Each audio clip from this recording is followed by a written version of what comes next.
Good morning guys. So our topic for today is the looping statements for loop. So what is for loop? So last discussion is gitopic nato ang loop. And then today is the for loop. So what is for loop? A for loop allows you to repeat a block of code for a specific number of times or until a given condition is no longer true. It combines initialization, condition checking, and updation into a single statement. So, ang for loop is more siyag timer or checklist. Kabalo na daan pila ka beses buhaton ng code, hantod masatisfy ang condition. So, sige lang og tuyok. So, for loop in Python. In Python, a basic for loop iterates over a sequence such as a range, list, or string. So, this is the syntax of Python in for loop.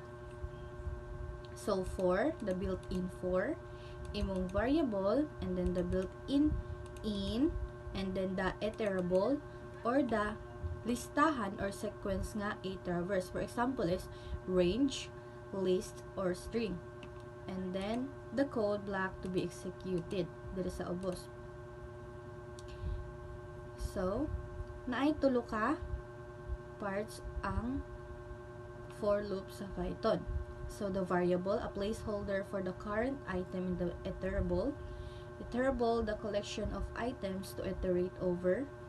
Indentation is used to define the scope of the loop body. That's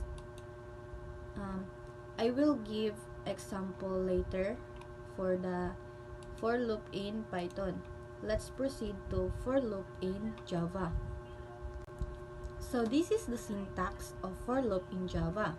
So, for, and then, naa sa sulod ang iyang initialization, condition, o increment. Nasa sa sulod sa close and open parenthesis. And then, the curly braces, and then sulod sa curly braces, is which is ang body, or the code block to execute for each iteration. So, sa initialization sets up the loop variable. Example, the integer I equals 0. And then the condition, the loop runs as long as this is true. And then the increment updates the loop variable after each iteration. So, para sa kung giingon last video, kung data types, variable, and then the value, ang tawag ana is initialization. So, ang gibuhat nato diri is nag-initialize ta. Nagbutang taog, for example, ani is the int, which is the data types, and then the variable, which is I, and then 0, the value. And then sa condition naman is maglagay ta og, for example, I is less than 2, 3. So, muna siya ang condition nato. And then, sa increment naman is maglagay ta atong I++ or ang pasabot ani is ang atong variable which is the 0. Kung mag-loop na siya is mag-add ta permente og 1. So, I will give you an example of for loop in Python. So, for example is for I in range 1 and 4. So, ang for I in range 1, 4, nagpasabot nga magsugod si I sa 1. Unya, mag-loop hangtod ang value ni I is moabot og 4. Pero, dili maapi lang 4. So, ang mugawas ra kay 1, 2, og 3. So, in Java naman, ang atong example is 4, and then, sa sulod sa close and open parenthesis ang imong condition, which is the integer imong data types, and then the value, and then your variable, and then your value. And then gibutang diri nga I is less than or equal to 3, and then I++. So, ang pasabot ingani is more siya checklist nga ingani. Magsugod sa 1. And then, padayon basta ang imong variable or I is less than or equal to 3. So, ingani ni siya. Ang code nagpasabot nga magsugod si I og 1. Unya, mag-loop hangtod si I moabot og 3. Kada human sa loop, iyang i-increase ang value sa I. Iyang i-increase og isa. So, ang ipagawas nga output kay 1, 2, and 3. So, ang atong I man is, nagsugod siya sa 1. So, magsugod siya sa 1, and then i-add na po na to. Pagka loop niya, mo add na po siya 1, and which is, ma-2 na siya, and then mo add na po hantod sa mag-3, and then false na siya, means muhunong na ang code. So, let's move on to the next topic, which is the nested for loops in Python. In Python, you can nest loops simply by placing one loop inside another. Identification defines the scope of the inner loop.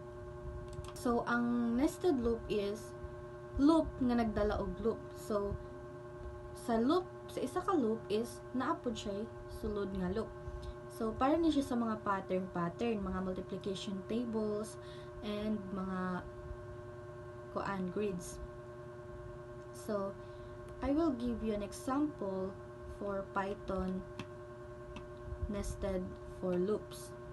So, Python example, for I in range 1, 4, for J in range 1, 4, print F. So, for example in Python, for I in range 1, 4, for J in range 1, 4. Print string literal, the I, and then times J equals. So, I will explain this to you. So, the F, this is a formatted string literal or F string. It lets you insert variables directly inside the string using the curly brackets. So, in Java naman is, moarag hapon siya, pero duha na. So, for, sulod dayon ang condition, the int I is equal to 1, I is less than or equal to 3, and then I plus plus, which is the increase of our variable, and then the second loop is the for int J, the second variable, and then the J value is 1, J is less than or equal to 3, J plus plus.